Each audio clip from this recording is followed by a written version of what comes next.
This is Ashley. And Cindy. And this is Life for Dummies. Because we're real dumb. Real dumb. Real dumb up in here.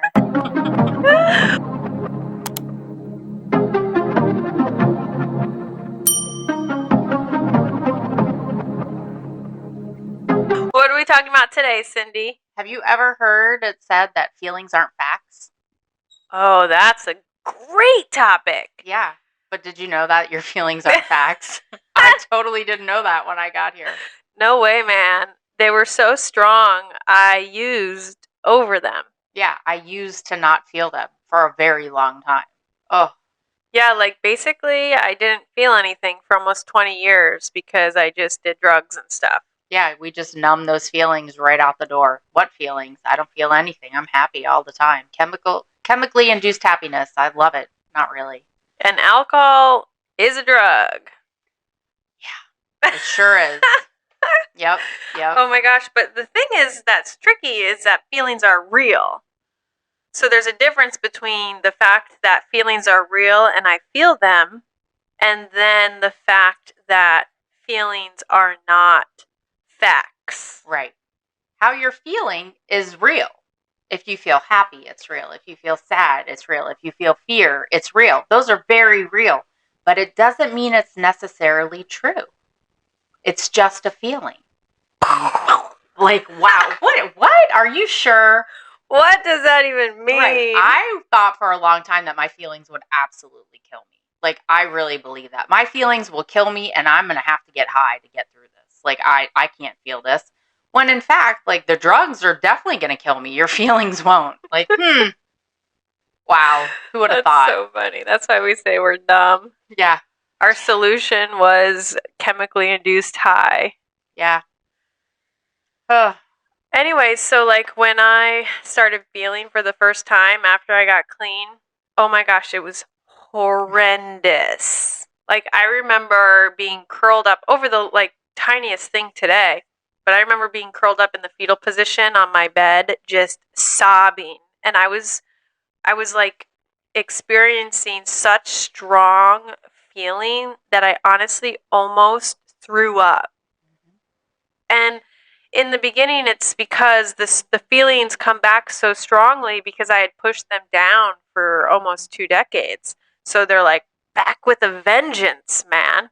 And every little thing was like I had to feel extremely happy or sad about. And eventually I became more used to the feelings and that kind of evened out. You know, it became more of like an even keel feeling happy and sad today as opposed to the extreme. Yeah, it's not such a roller coaster ride anymore, right? It's not like, it's just kind of nice. And every once in a while I'll be like, oh yeah. And then, you know, but I was told very early on, there's good news. And I was like, there is? What is it? You're going to feel. And I was like, what? And they're like, and there's bad news. And I was like, what's the bad news? They were like, you're going to effing feel. And I was like, oh, this doesn't sound good. Like, this sounds really scary. And it was scary because I ran from it for such a long time, right? But I did learn over time that, like, a feeling is just that. It is a feeling, you know? And what I do with that feeling is what matters. It's just like having a thought. What I do with that thought, that's what matters. I can feel my feelings. I can get through them today without sabotaging my whole entire life and burning it down to the ground because I do know that a feeling does pass after some time. It may be uncomfortable while I'm in it, but it always passes. This too shall pass. It's much better to not act out when you're feeling very strongly about something. And then after the feelings have passed over and been subdued, then to rationally think about how you're going to respond. And a lot of the times, by that point, there's no use in responding. There's no reason to anymore. And life keeps going on, just, you know, butterflies. Yeah. So we have a friend, Charlie, and he told us, you know, a long time ago, he was having all these feelings and all these issues were coming up. And his friend told him, if you write all those things down on a piece of paper, you fold that piece of paper up and put it away. When you go look at it next week, those probably won't be any problems anymore and you won't feel those things anymore. And lo and behold, that man was right. You know, what seems so important right now and such an intense feeling right now, within a day or two, or even an hour or two, it passes. And it's really not that important. It's not such a big deal, you know?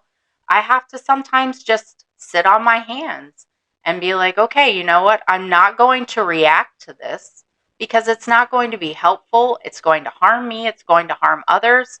I need to just let it pass and I will be okay. I'm thinking about this is probably the crux of the matter as to why what we talk about works across the board, not just to addicts or addicts, in recovery. Like, because every single person on this planet experiences feelings. Mm-hmm. And so every single person on this planet is faced on a daily basis, moment by moment, with how they're going to respond and react to those feelings that incur throughout the day. Yeah, and it really does. Like when I finally am able to just surrender and accept the fact that I am going to feel and that it won't kill me, then it is wow, it's a light bulb moment for me, you know?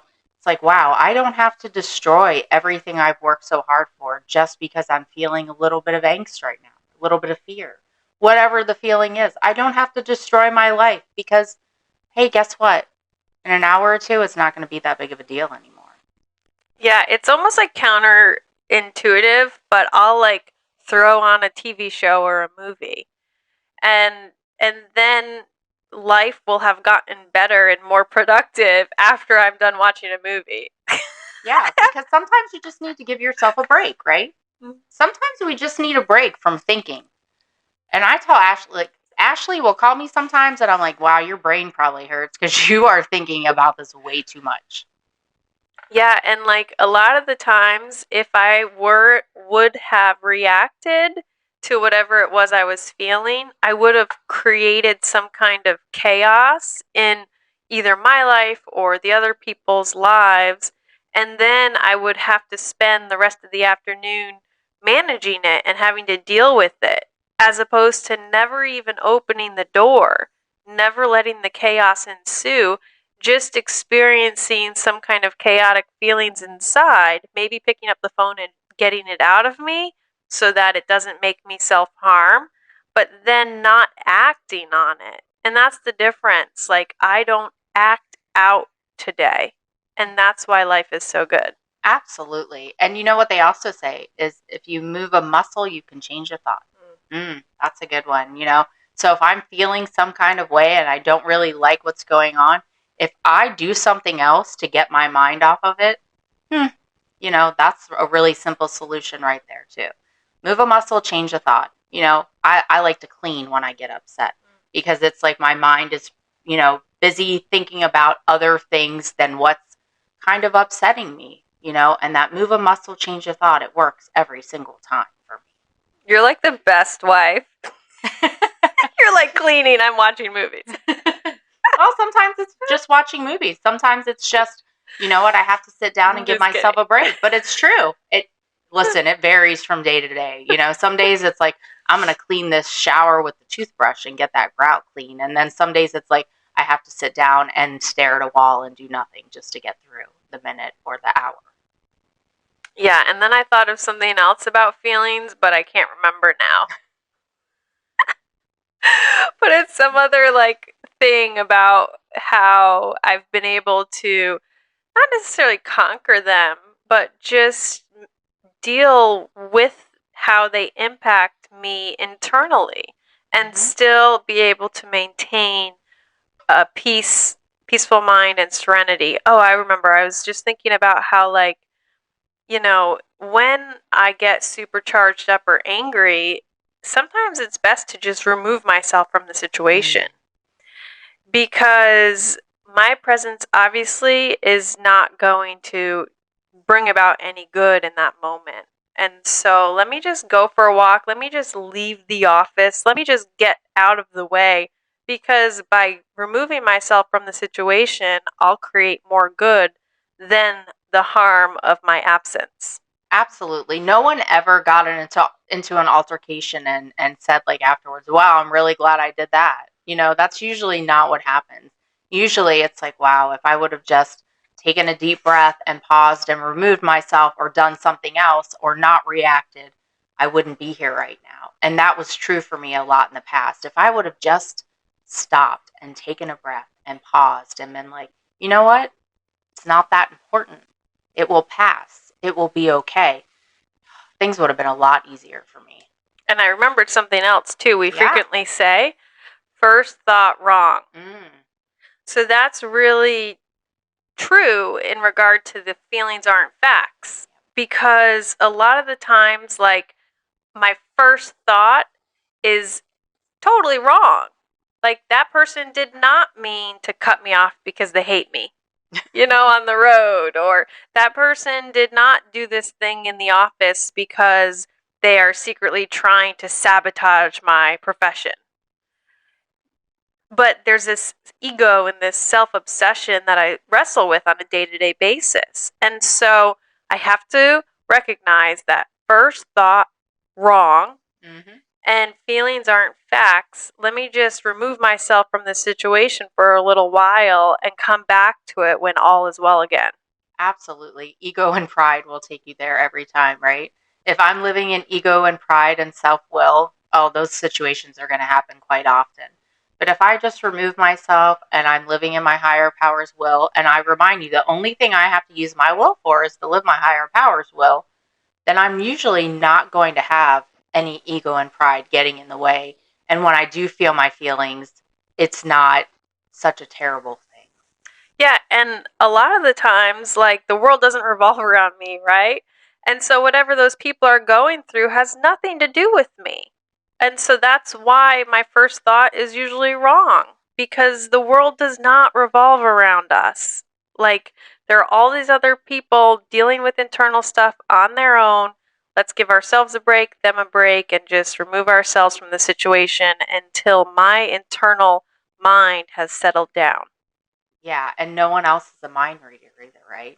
No one, I don't know what's going on in Ashley's mind unless she tells me. And she doesn't, and vice versa. Like, I just don't know. I don't have that capability. I don't have a crystal ball. I'm not that powerful. So unless someone tells me, it's not all about me. I don't know. And that's okay. I don't want it to be all about me anymore. And that's a great change too. Like, oh, no, I'm good. Thank you. It's much more peaceful this way. And that's what I want. How about you? I want peace. Yes.